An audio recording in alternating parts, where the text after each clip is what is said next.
todos. Deus nos abençoe. Boa noite. Vamos botar um pouquinho mais de luz aqui, isso, no ambiente. Quando a gente estava vindo para cá hoje, a Adriana e eu, no Uber, eu falei a ela, hoje nós vamos ter menos gente do que o normal, por causa do feriadão. Muita gente me falou que iria viajar. E hoje de manhã também eu recebi várias pessoinhas aqui da nossa reunião, da nossa comunidade de fé, dessa estação do Caminho da Graça, me dizendo, eu estou no sítio, eu estou em outro lugar e tal, domingo que vem eu vou estar lá, se você sentir falta de mim, a minha razão é por isso. Então eu já tinha uma ideia, mas nós não nos reunimos em razão de quantidades, nós somos gente que se reúne em razão de qualidade, de harmonia, de amor, de encontro, de fé e de leveza de mente, espírito e atitude, que é o que nós, de todo o coração, precisamos fazer acontecer e se manifestar em cada um de nós, hoje, já e continuamente e sempre. Eu estou falando, desde o domingo passado, sobre bloqueios cognitivos. E aí eu iniciei, e como vocês sabem, eu não estruturo nada, eu só vou falando o que está no meu coração. E quando deu mais ou menos um tempo que eu achei mais do que conveniente, eu parei e falei, então, a gente continua no domingo que vem. E é isso que nós vamos fazer. No domingo passado, eu comecei mostrando nas Escrituras esse fenômeno do bloqueio cognitivo recorrente nos Evangelhos. E vimos algumas das alusões de Jesus, quase todas elas com uma arquitetura semelhante, tendo olhos não vedes, tendo ouvidos não ouvis, tendo coração não discernis. E ele, em cada uma dessas circunstâncias, indica o ponto de bloqueio cognitivo. O que entrou naquele contexto existencial, psicológico e espiritual, na vida daquele indivíduo ou daquela coletividade, porque essas coisas tanto são pessoais e existenciais, como também se tornam coletivas, e Jesus dá com muita clareza a certeza a cada um de nós acerca disso, quando, por exemplo, ele fala de possessão demoníaca, ou de espíritos malignos assolando. Ele ilustra isso com aquela metáfora da casa e aplica aquela mesma metáfora da casa ocupada por um valente bem armado, que no caso é o maligno na mente humana. Aí vem um outro mais valente do que ele, que no caso é Jesus, e o expulsa, e entra e acolhe aquela casa quando é acolhido por ela, e a protege, e ficam em segurança os bens daquele lugar existencial, ou seja, daquele ser humano, tanto quanto ele pega a mesma parábola, a mesma metáfora, num contexto narrado num outro evangelho, contando exatamente a mesma coisa, mas na hora de fazer a aplicação, ele não a existencializa, ele não a individualiza, falando de uma pessoa, ele a coletiviza, a torna geracional, quando diz, assim também acontecerá com toda esta geração. Então, coisas que bloqueiam a nossa mente, a nossa percepção, tanto podem ser aquelas pessoais e individuais, como às vezes a gente faz parte de algo que tem a ver com um bloqueio geracional. E aí, a ênfase outra vez, quando você chega em Efésios, no capítulo 2, é nestas duas perspectivas também. Paulo fala, inicialmente, dizendo que nós estávamos mortos, totalmente apagados, e fomos despertados de um sono da morte. E diz que tanto individual quanto coletivamente estávamos seguindo o curso deste mundo, príncipe da potestade do ar, do Espírito que agora atua nos filhos da desobediência. Isso é ele falando à comunidade de fé lá de Éfeso. Mas é a mesma ideia, a mesma imagem que está presente aqui. E mais do que isso, preste atenção aqui, por favor, mais do que isso, nós encontramos em todo o contexto da Escritura a mesma realidade sendo afirmada do Velho Testamento em diante. Não existe praticamente nenhum lugar no contexto, por exemplo, do Velho Testamento, tanto quanto do Novo, que essa dimensão ou esse aspecto não estejam sendo afirmados. Está todo mundo prestando atenção? Porque eu não tenho a menor vocação para pregar para distração. Está todo mundo aqui comigo? Então, diga amém, por favor. Olha só, a gente tem o texto de Mateus, no capítulo 16, quando se diz, por exemplo, que... Deixa eu pegar para você aqui. Nós temos capítulo 16, que eu vou ver daqui a pouco com vocês, mas textos correlatos. Tendo olhos, não vedes. Possuindo ouvidos, não escutais.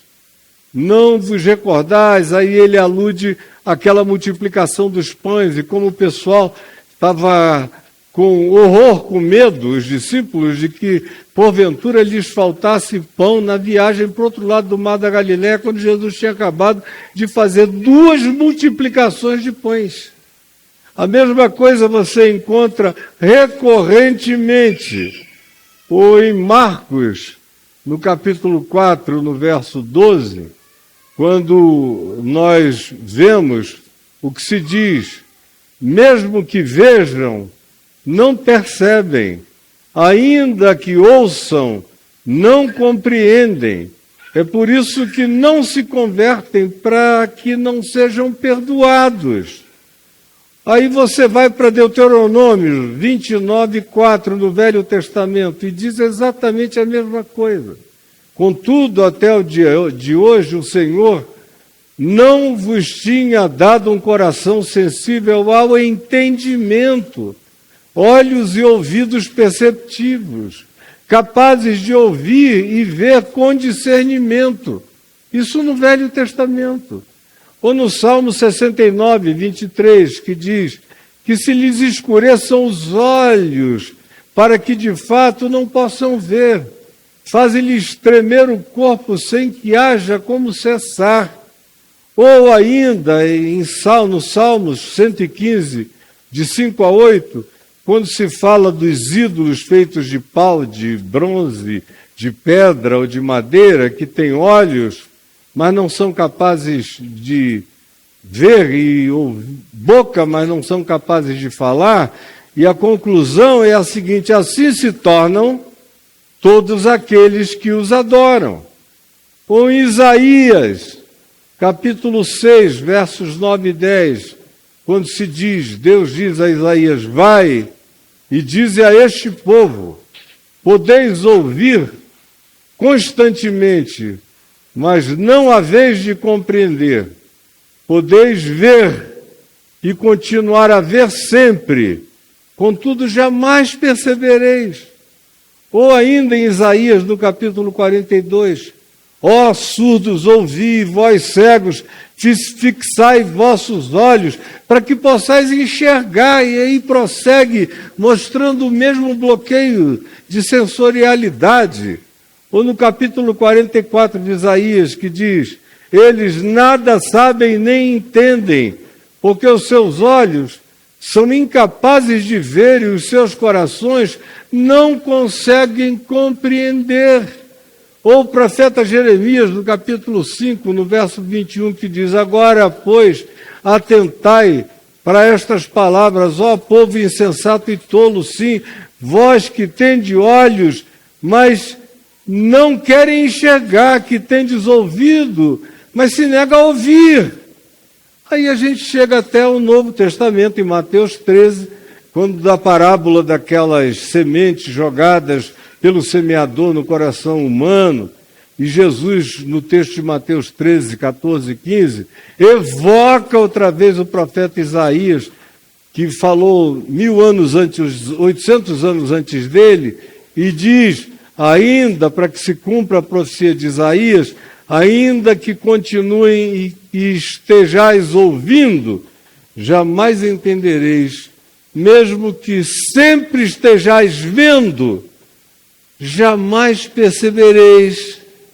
O capítulo 12 do Evangelho de João, no verso 40, que diz, cegou-lhes os olhos e endureceu-lhes o coração, para que não vejam com os olhos, nem entendam com o coração, nem se convertam e eu os cure. Ou ainda, Paulo falando em Atos, no final do livro de Atos, capítulo 28, versos 26 e 27, se diz que ele repercute a palavra de Deus nele, dizendo, vai a este povo e diz-lhe, ouvindo, ouvireis, e de maneira nenhuma entendereis, e vendo, vereis, mas de modo nenhum percebereis. Ou em Romanos 11, 8, onde se diz, Deus lhes deu espírito de entorpecimento, olhos para não enxergar e ouvidos para não escutar, até o dia de hoje. Ou o apóstolo Pedro, no capítulo 1, segunda epístola dele, no capítulo 1, verso 12, diz, por esse motivo, sempre cuidarei de vos lembrar destes princípios, se bem que estáis lembrados e firmados neles, para que, porventura, não percais o discernimento. E aí é uma quantidade enorme de outros textos, como em Ezequiel 12, verso 2, que diz, filho do homem, tu vives no meio dessa casa rebelde, deste povo. Eles têm olhos para ver, mas não enxergam. Eles têm ouvidos para ouvir, mas se negam a escutar, porquanto são uma casa rebelde. E aí eu poderia prosseguir para sempre. Entraria num estado de leitura cansativa para vocês, mostrando, prestem atenção, que desde o início, um dos maiores problemas humanos é de bloqueio de cognitividade, é entender. Entender. É por isso que quando Jesus se apresenta na sinagoga de Nazaré, conforme Lucas, no capítulo 16, capítulo 4, verso 16, ele diz que foi enviado para abrir os olhos aos cegos, para abrir o ouvido aos surdos, para dar entendimento aos turvos de coração. É outra vez a mesma coisa, o tempo todo, porque o grande problema da vida da gente é discernimento, é entendimento, é compreensão. E não tem ninguém aqui que não sofra disso, absolutamente ninguém. O mais saudável de todos nós tem transtornos cognitivos de alguma natureza. O tempo todo. Pelas razões as mais variadas, e hoje eu não terei tempo de falar das razões, eventualmente eu venho a falar no próximo domingo. Mas hoje, Eu quis fazer essa introdução para dizer que isso não é uma questão contemporânea, não é de agora, é de sempre. Um dos grandes e maiores problemas humanos é, de fato, ver o que está acontecendo, conseguir ouvir o que seja realidade e discernir com o mínimo de isenção, conseguindo perceber com mais clareza aquilo que, do contrário, se eu não vier a perceber, eu posso cometer as piores injustiças, marginalizações, ostracismos, atitudes negativas para com as pessoas, praticar males sem nem me dar conta, sem nem me enxergar em relação ao que eu esteja fazendo de ruim.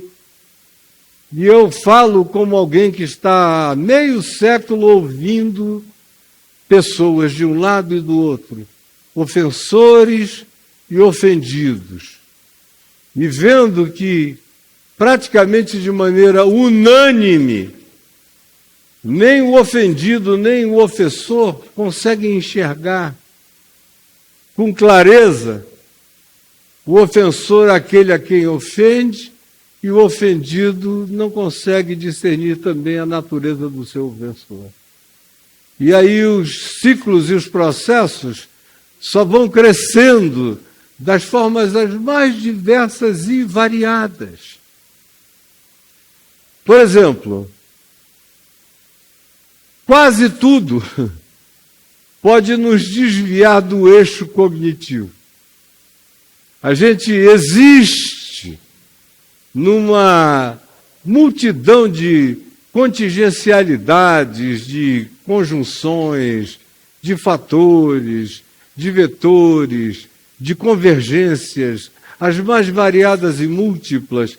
Se a gente não estiver o tempo todo com o coração minimamente interessado em se perceber, em se conhecer, fazendo exercício diário, no mínimo diário, de autoavaliação, de pergunta a nós mesmos sobre de onde vem nosso olhar, nossos humores, nossas interpretações, nossas antipatias,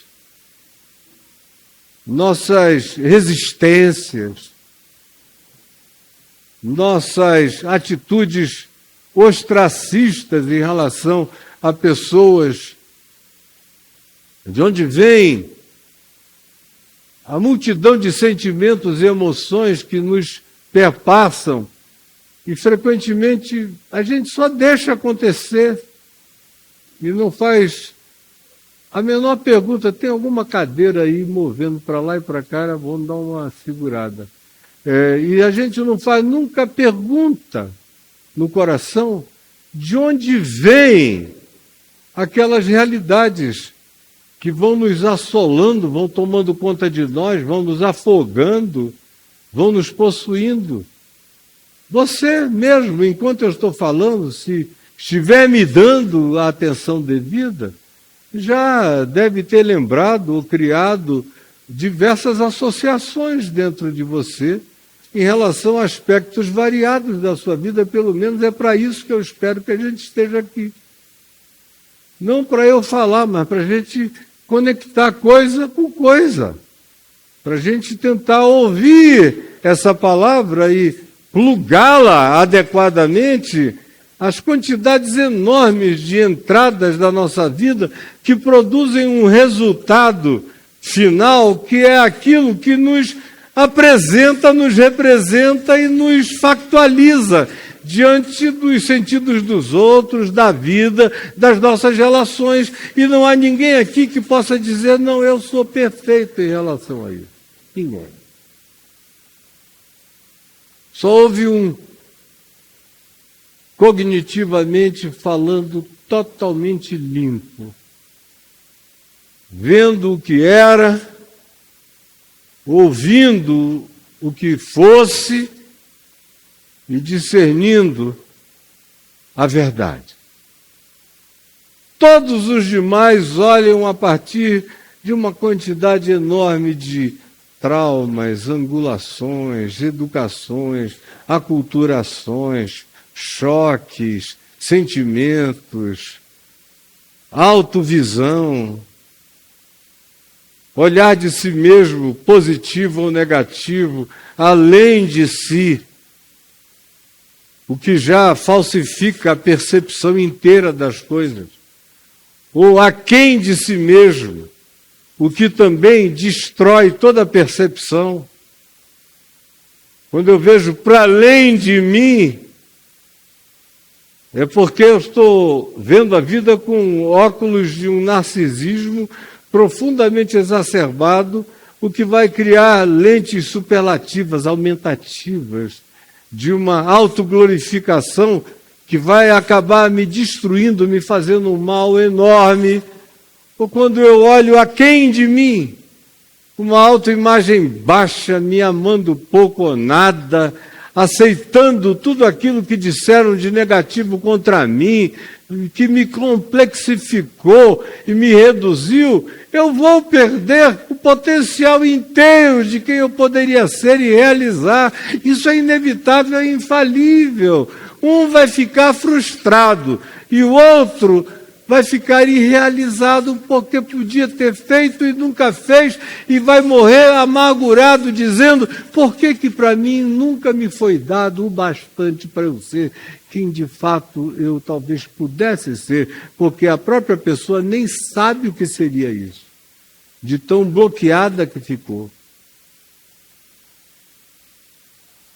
Aí o que nos leva a esse estado pode ser tudo na vida. Tudo. Se a gente não quiser fazer uma viagem enorme, e ficarmos, por exemplo, aqui hoje, com dois ou três exemplos de natureza bíblico neotestamentária dos evangelhos, você abre aí em Mateus 16, como eu falei no início, e você vê Jesus perguntando aos seus apóstolos quem as multidões diziam que ele era. E aí, eles começaram a dizer o que o povo estava falando. Aí chega uma hora e Jesus pergunta: e vós, quem dizeis que eu sou? E Pedro diz, tomando a palavra: tu és o Cristo, o Filho do Deus vivo. Em outras palavras, ele está dizendo: tu és o Messias, tu és o Emanuel, tu és Deus conosco. Aí Jesus diz: bem-aventurado tu és, Simão Bar-Jonas, porque não foi carne nem sangue quem tu revelou essas coisas, mas o meu Pai que está nos céus. Por isso eu te digo, tu és Pedro, e sobre esta pedra eu edificarei a minha igreja, dar-te-ei as chaves do reino dos céus. E aí vai prosseguindo e advertindo aos seus discípulos que a ninguém dissessem ser ele o Cristo. E o verso 21 do capítulo 16 começa assim, preste atenção. Desde esse tempo, é bem pedagógico quando diz: até aqui o ensino foi para chegar a essa constatação: tu és o Cristo, o Filho do Deus vivo. Bem-aventurado tu és, Pedro, porque não foi carne, não foi sangue, não foi teologia, não foi filosofia, não foi academia, não foi conclusão, não foi elucubração pessoal, não foi inteligência de nenhum nível, tipo ou natureza, não foi. Ninguém teria a condição humana de, olhando para um outro ser humano, com saúde mental suficiente, dizer: quem tu és? Para mim tu és Deus. Uma declaração dessa te coloca no lugar de doido ou no lugar de alguém que recebeu uma revelação divina. Mas não abre espaço para uma terceira alternativa. Então, bem-aventurado és tu, porque não foi carne nem sangue quem tu revelou essas coisas, mas o meu Pai que está nos céus. Aí o que é que acontece? Acontece que Jesus, desde esse tempo, preste atenção, começou Jesus, o Cristo, a mostrar aos seus discípulos que lhe era necessário falar com todos eles, que lhe era necessário seguir para Jerusalém e sofrer muitas coisas dos anciãos, dos principais sacerdotes e dos escribas, ser morto e ressuscitado no terceiro dia. E o texto diz, desde esse tempo, ou seja, repetiu, começou Jesus o Cristo a mostrar, a abrir, a revelar, a demonstrar, a pedagogizar essa consciência na mente dos seus discípulos, dizendo-lhes o que aconteceria em Jerusalém. Aí Pedro, o mesmo Pedro que tinha acabado de dizer, tu és o Cristo, Filho de Deus, a quem Jesus tinha acabado de dizer, dá-te as chaves do reino dos céus, pega Jesus e o chama à parte, já assim cheio de autoridade, olhando para si mesmo com um poder e uma veemência enormes, chama Jesus à parte e começa a reprová-lo, dizendo, tem compaixão de ti, Senhor, isso de modo algum te acontecerá. Mas Jesus, voltando-se para Pedro, disse, arreda, Satanás, tu és para mim pedra de tropeço, porque não cogitas, é o que procede da elucubração mental, não cogitas das coisas de Deus, e sim das coisas dos homens. O mesmo cara que tinha acabado de dizer aquilo que Jesus tinha dito, cogitação, pensamento, reflexão, lógica, filosofia jamais te levariam a essa percepção. Isso é revelação do meu Pai. Aí, o que eu quero dizer? É que não raramente determinadas alegrias sublimes, determinadas certezas que a gente adquire de graça de Deus na vida da gente, até o que seja mais positivo, que tinha acabado de acontecer. Bem-aventurado tu és, porque não foi carne nem sangue quem tu revelou essas coisas, mas meu Pai. Esse mesmo indivíduo agora, quando Jesus diz, nós vamos para Jerusalém e vão me matar, me esfolar, vira-se, chama a parte, diz, para com isso. Alegria de ter sido louvado, validado, como alguém que tinha recebido um canal de revelação do Pai que está nos céus, afirmando Jesus, não podia ser mais positivo do que positivo foi. Mas essa alegria, todavia, chega para ele como um turvamento cognitivo, associado a uma segunda coisa, preste atenção, sabe o que é? É que ele, como todos os demais apóstolos e pessoas da geração dele, nos dias de Jesus, imaginavam que quando viesse o Messias, ele não iria, como pensam até o dia de hoje os muçulmanos, ele não iria ser levado para uma cruz, sofrer nenhum martírio, porque seria poupado por Deus, ele viria para trazer vitória e libertar o povo de Israel do domínio de quem quer que fosse o opressor, no caso eram os romanos.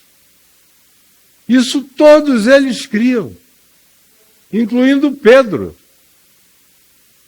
E quando ele diz para Jesus, tu és o Cristo, o que ele está também dizendo implicitamente é, eu sei o que tu escondes e sei que no final de tudo, tu vais meter a mão e vais resolver todas as coisas para nós.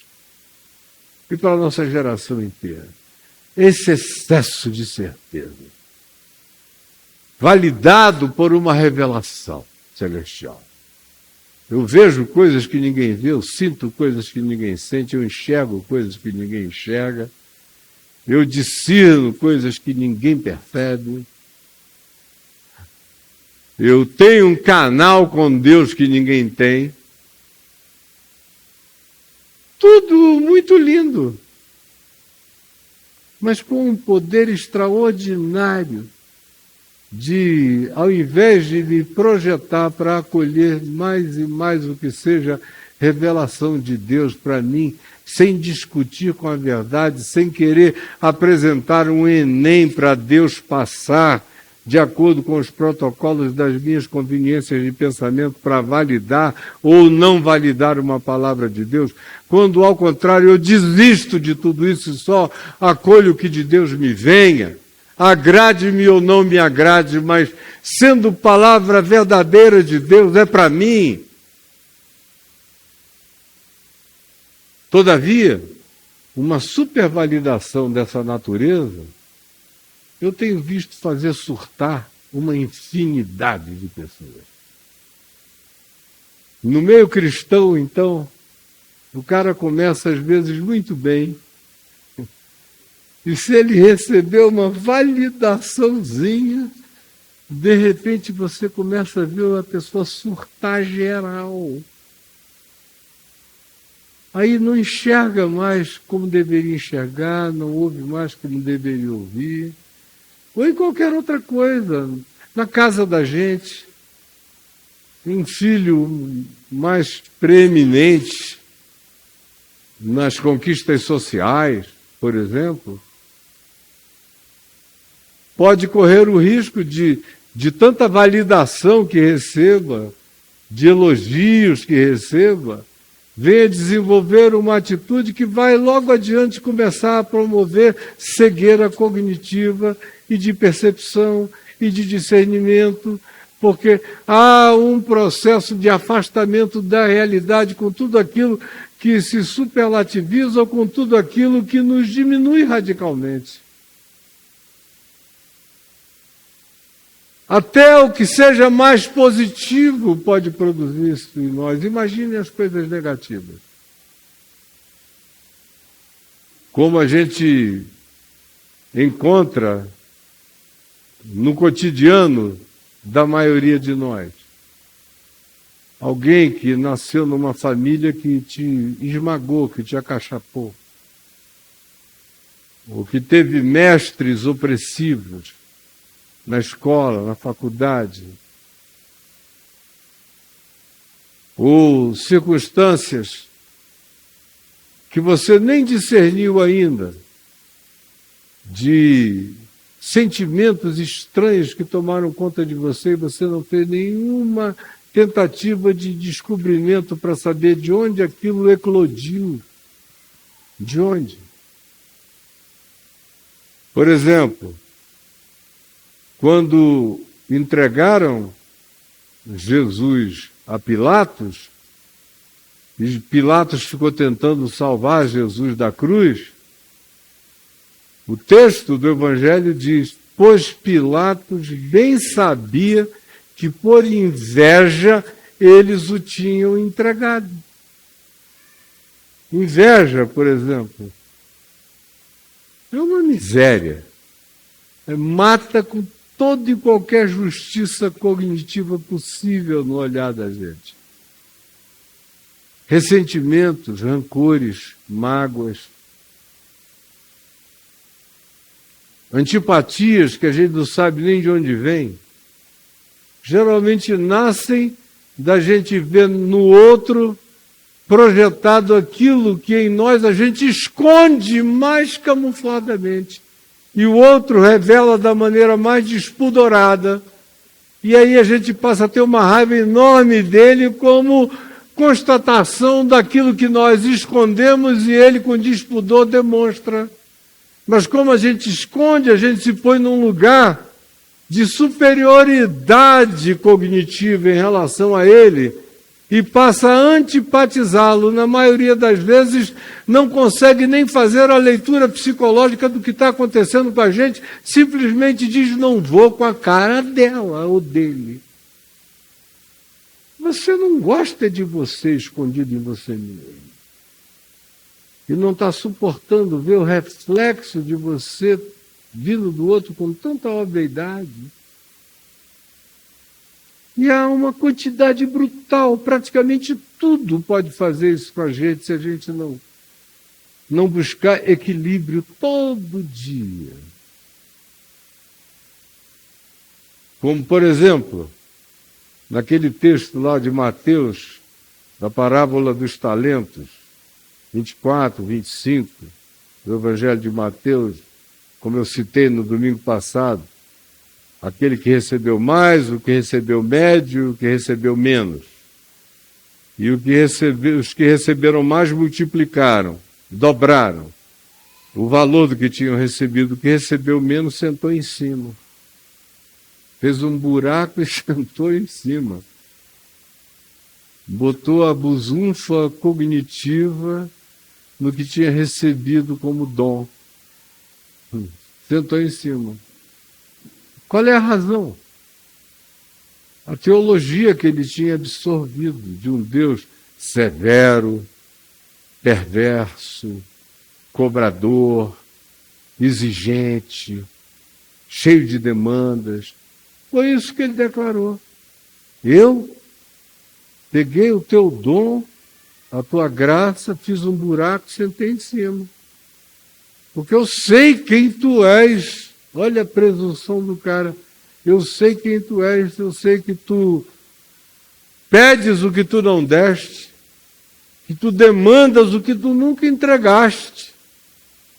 Então, sabendo que tu és assim, eu resolvi sentar em cima para quando tu chegares a dizer, pega o que é teu e some de mim. Eu não acho irrelevante que Jesus tenha feito constar nas mensagens do Evangelho, dentre as coisas tão importantes a dizer, um episódio dessa natureza. De como a gente pode, a partir de um olhar distorcido de Deus, arruinar com todo o nosso potencial na vida. Eu não faço outra coisa na existência a não ser lidar com isso desde a minha juventude. O que o olhar distorcido de Deus produz nas pessoas?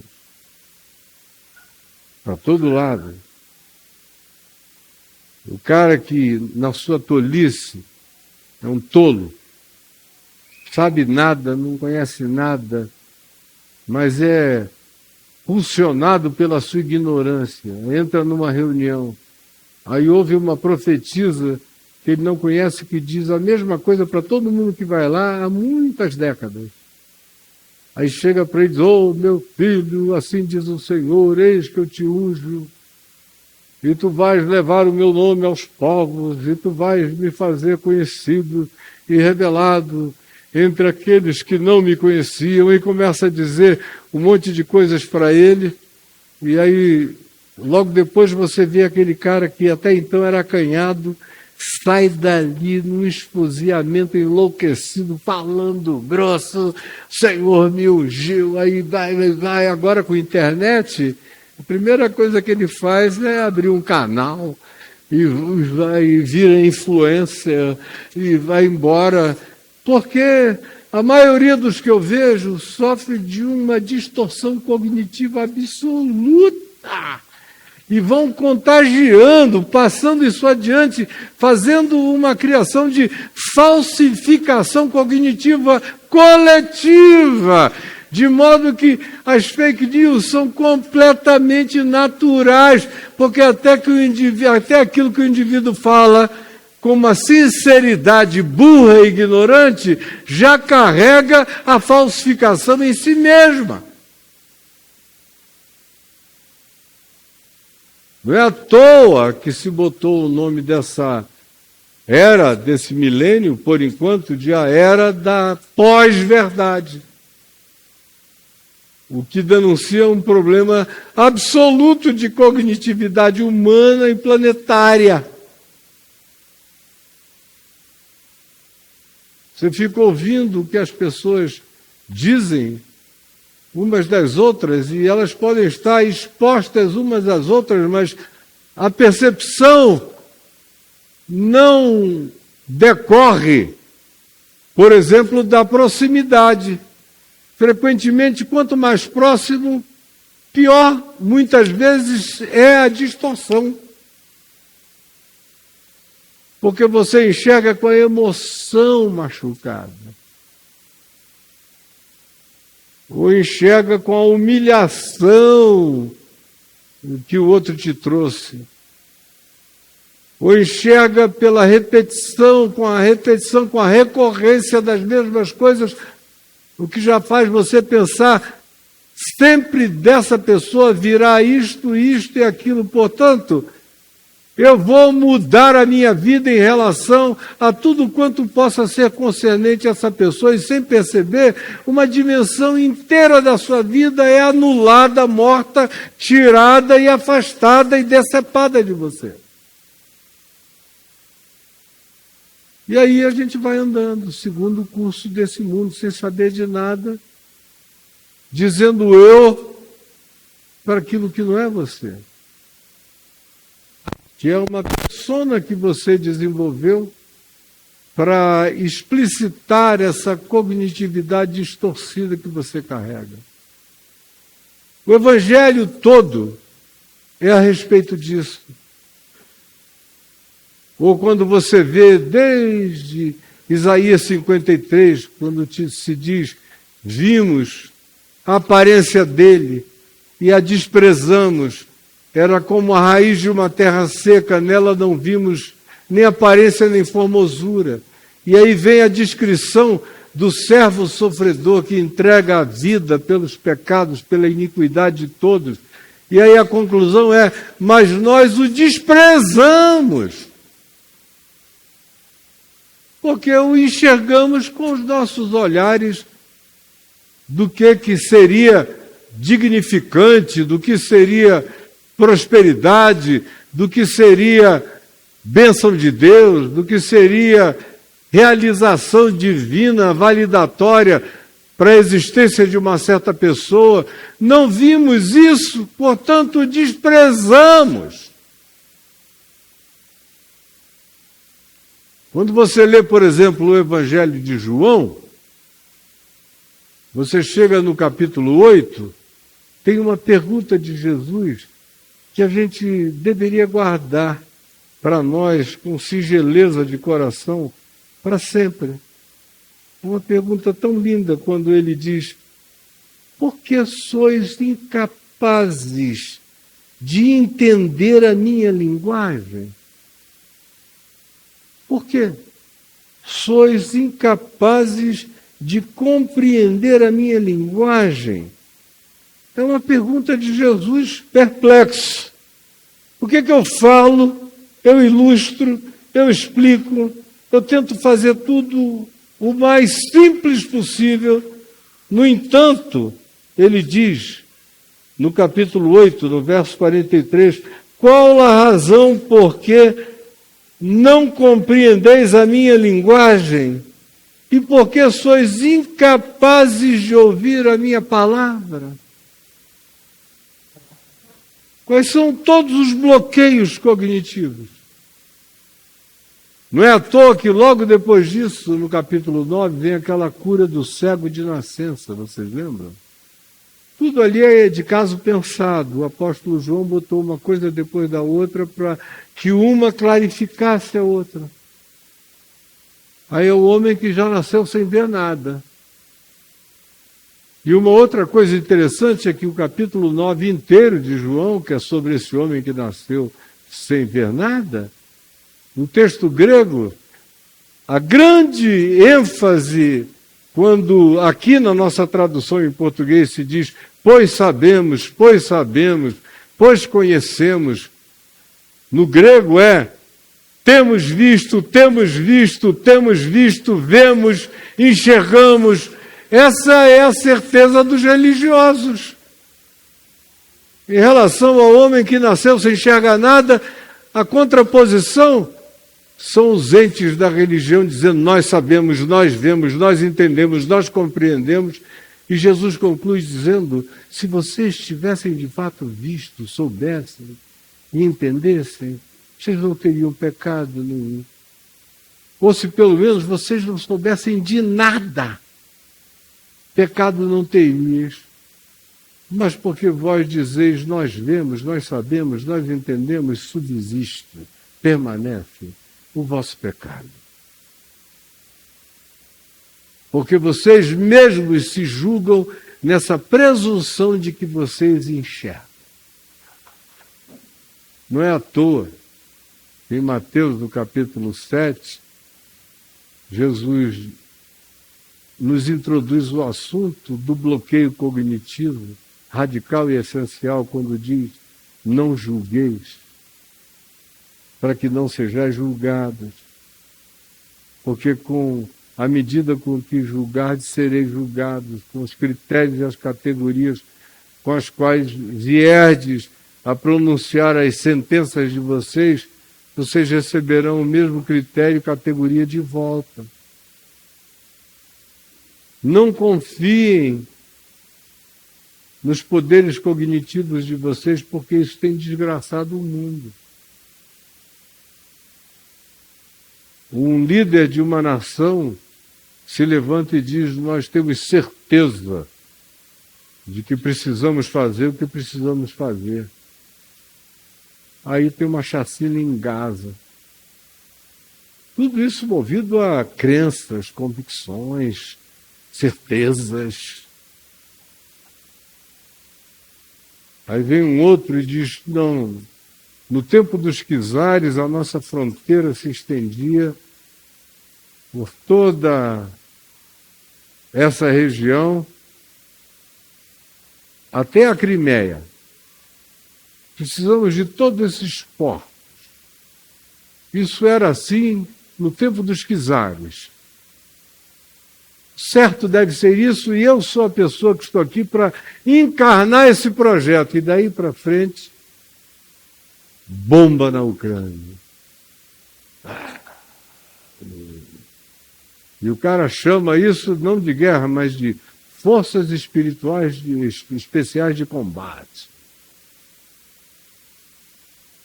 Aí você vê alguém sobe na liderança religiosa da antiga Pérsia, do Irã de hoje, os ayatolás que estão lá, cheios de certeza.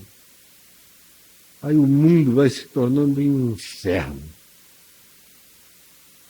Aí cada um que se levanta com outras certezas radicais, especialmente as que são praticadas em nome de Deus, mais frequentemente do que quaisquer outras, são as mais tenebrosas nas suas práticas e realizações. Mas em qualquer que seja a área. Eu queria hoje, com praticamente 70 anos de idade, ter tido algumas consciências que eu tenho hoje, quando eu tinha 20, 25, 30, 35, 40, 45, até mesmo 50 anos de idade. Como cantamos hoje aqui, tem certas coisas que depois que você entende, desacelera, como a gente cantou aqui no Amor, desacelera um bocado de coisas na gente. É por isso que o ditado em inglês diz, youth is wasted in the young. A juventude é desperdiçada no jovem. Você está com aquele vigor todo, mas não tem a consciência. Só tem certezas. E sai atropelando tudo, atropelando todos, em nome do bem, em nome da verdade. Meu pai não sabe de nada, minha mãe também não, ninguém, nem o mundo. Se eu não tivesse existido, a Terra não saberia nada do que ela poderia ser. Você se torna um centro de gravidade cognitiva e aí a miséria te cega.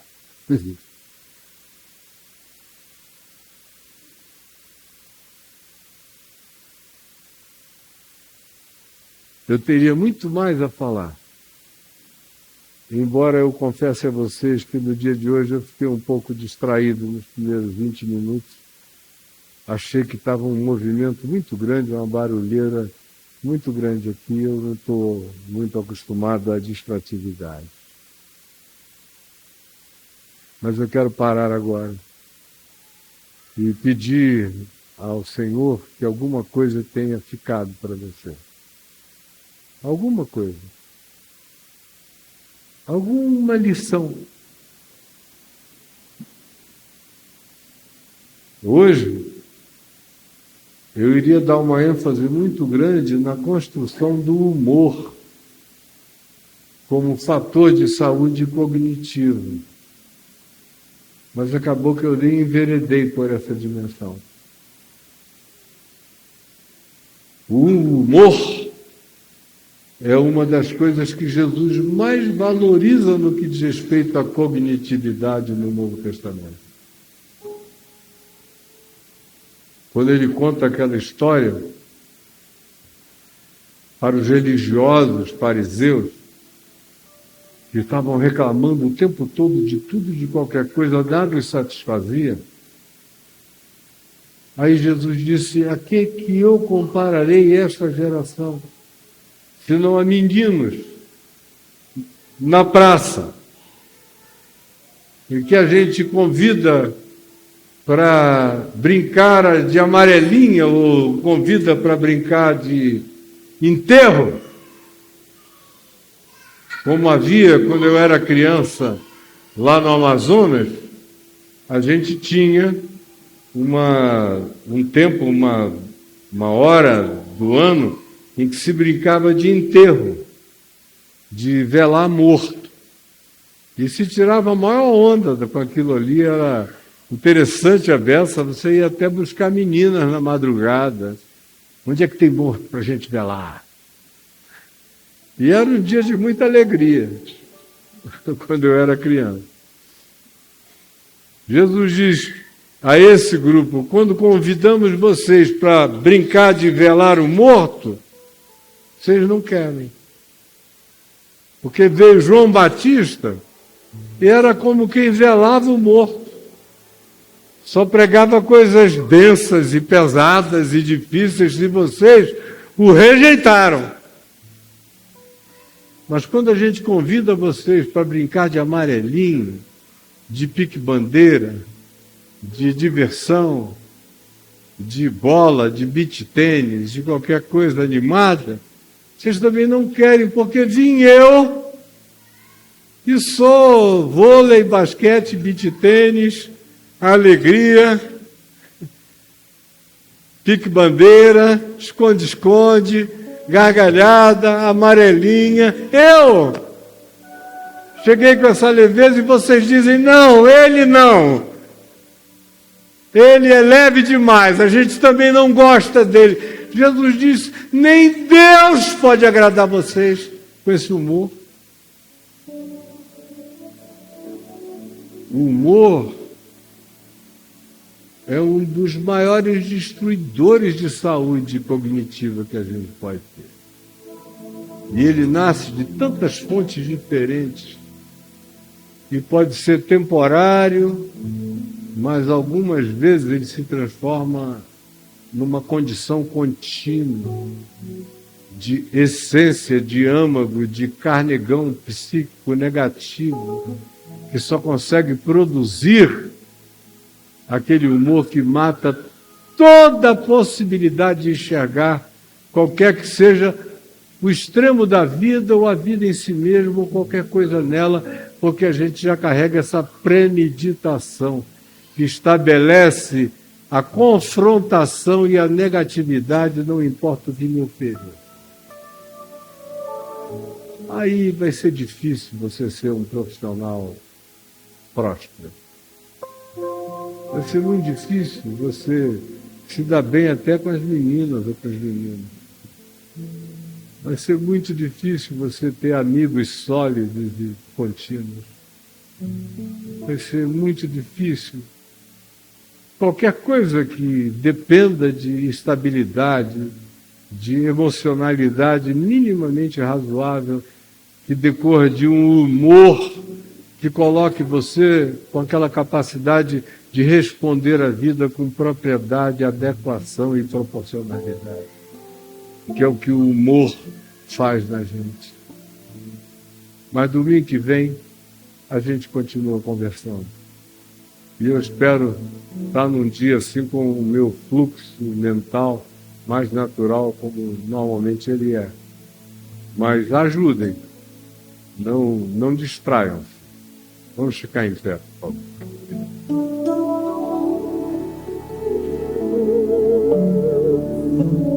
Domingo que vem eu quero falar sobre Mateus, no capítulo 13, a parábola do semeador, e por que a gente tem aquelas respostas de bloqueio cognitivo que a gente encontra diante da mesma semente, da mesma mensagem, do mesmo mensageiro, das mesmas circunstâncias, respostas diferentes.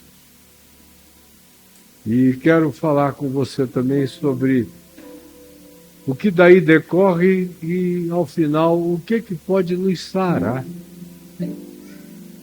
O que pode nos manter num caminho cotidiano de cura. A gente nunca vai estar sarado se pensar que estiver, adoeceu gravemente. É um estado de revisualização constante, para a gente manter o mínimo de saúde mental, de entendimento, de compreensão, de discernimento, de proporção, de avaliação dos outros e de nós mesmos, conhecendo minimamente o nosso próprio coração, para que a gente não cometa erros horríveis na vida, que podem alterar todo o nosso futuro.